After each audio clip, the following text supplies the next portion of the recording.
Apa berita pertama kita? Nah, berita pertama kita punya berita tentang hukum makan di restoran yang menjual menu babi. Nah, ini kita harus sangat berhati-hati, Jaya. Karena kita makan, kita mesti cek dulu apakah ada menu babinya atau enggak. Iya, karena kan informasinya mungkin kita tidak tahu atau kita tidak sadar. Nah, ini beritanya sangat menarik buat kita. Mungkin langsung kita lihat aja ya. Ini dia beritanya.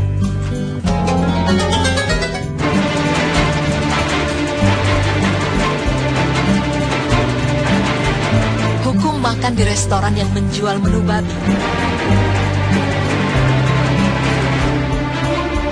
Pemirsa beriman, sebagaimana kita tahu bahwa babi termasuk golongan hewan yang najis dan diharamkan dalam Islam. Hal ini berdasarkan firman Allah Subhanahu wa taala yang artinya diharamkan bagimu memakan bangkai, darah, daging babi.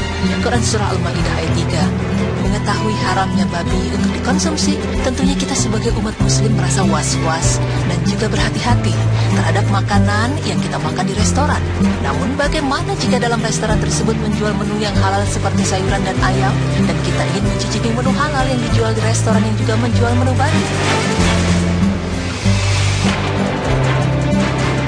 Pemirsa beriman, menurut Imam Nawawi di dalam ayat digunakan lafaz daging karena bagian inilah yang paling penting, dan oleh karena itu para ulama kaum muslimin telah bersepakat dengan pengharaman lemak, darah, dan seluruh bagian tubuhnya.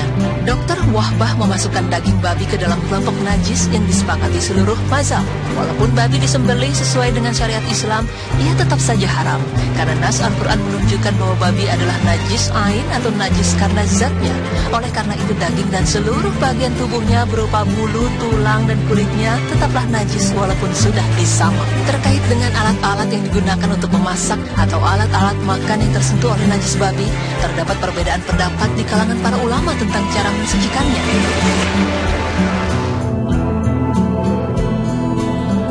Pendapat pertama dari para ulama Syafi'i dan Hambali mengatakan bahwa alat-alat yang terkena bagian tubuh babi haruslah dicuci sebanyak 7 kali, dan salah satunya ialah dengan tanah. Hal ini berdasarkan sabda Rasulullah yang berbunyi, "Sucikan bejana salah seorang di antara kalian apabila terkena jilatan anjing dengan mencucinya sebanyak 7 kali, salah satunya dengan tanah."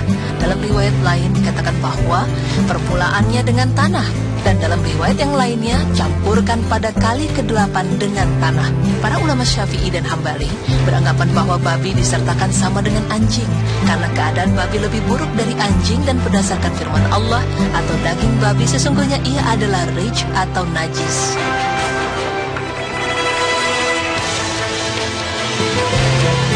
Adapun menurut para ulama Hanafi dan Maliki, peralatan yang terkena bagian dari babi cukup hanya dengan dicuci tanpa menggunakan tanah.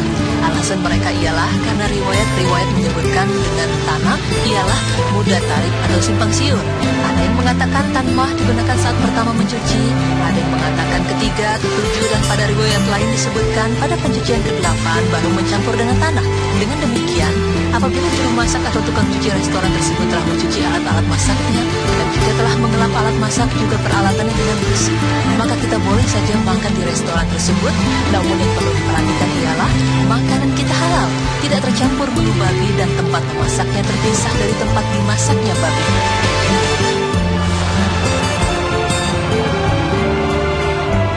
Lazimnya, kita mengetahui babi ialah pig atau pork. Namun, terdapat beberapa istilah lain yang disematkan untuk menu daging babi. Seperti contohnya lard, yang artinya lemak babi. Bacon, irisan tipis daging babi yang disalai. Ham, atau daging babi bagian paha. Dan sawmill, yang artinya lemak babi. Oleh karena itu, jika kita menemukan tulisan-tulisan tersebut, maka kita harus berhati-hati.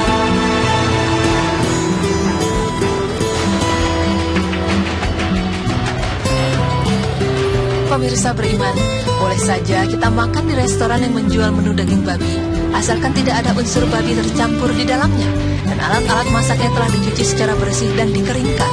Namun jika kita ragu, alangkah baiknya jika kita memilih restoran yang jelas-jelas memasang logo tidak mengandung babi. Semoga apa yang disampaikan menambah pengetahuan baru untuk kita, dan kita senantiasa berhati-hati dalam memilih makanan yang ingin kita konsumsi. Amin ya robbal alamin.